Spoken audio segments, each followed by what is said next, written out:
রাজ্যের সরকারি হাসপাতালে পয়সা দিয়ে চিকিৎসা পরিষেবা এই মডেল প্রথম চালু হয়েছিল এসএসকেএম এর উডবান ব্লকে। এবার সেই মডেলকে আরও বৃহৎ আঙ্গিকে আনার জন্যই উডবান 2 এই প্রকল্প এসএসকেএম হাসপাতালে চালু হচ্ছে। অনন্য একটি ভবন, 10তলা ভবন এসএসকেএম হাসপাতালের উডবান ব্লকের পিছনেই তৈরি হয়েছে, যার নাম দেওয়া হচ্ছে উডবান 2।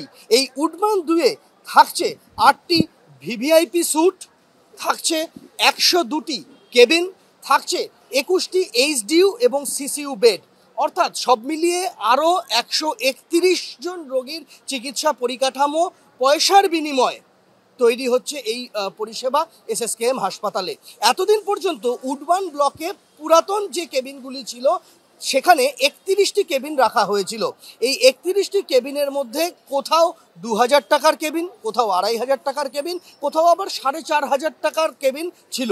এখন নতুন উডবান 2-এ যে কেবিনগুলি থাকছে অত্যাধুনিক চিকিৎসা পরিষেবা যুক্ত, সেই কেবিনগুলির জন্য কত টাকা ধার্য করা হবে সে বিষয়ে ফাইল স্বাস্থ্য ভবনের অনুমোদনের জন্য পাঠানো হয়েছে এসএসকেএম এর তরফে। এখনও বিষয়টি চূড়ান্ত নয়।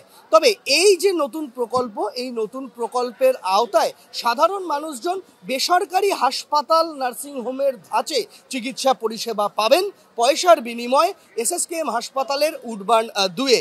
এবং এই উডবান 2-এর পথ চলা আর কয়েকদিনের মধ্যেই শুরু হচ্ছে।